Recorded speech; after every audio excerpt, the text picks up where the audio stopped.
17. In the same vein, how about a cowlick?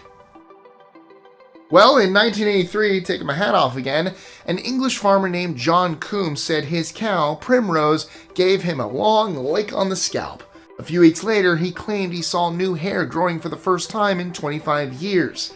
The story made the papers, and a German hairdresser named Erich Schmidt decided he had nothing to lose. He brought his thinning customers to a dairy farm and introduced them to Liesel the cow. Every week, the men lined up, leaned forward, and let Liesel drag her tongue across their bald heads for 5 solid minutes.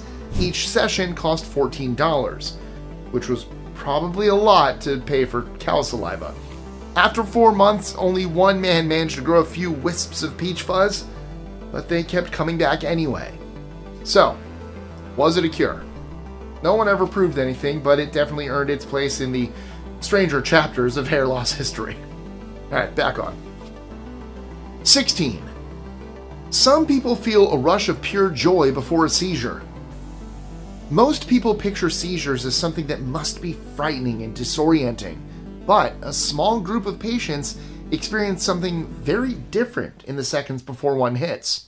They report a brief wave of overwhelming joy, not just a good mood, but a deep sense of clarity and peace that feels completely out of place. Neurologists now call this condition ecstatic epilepsy.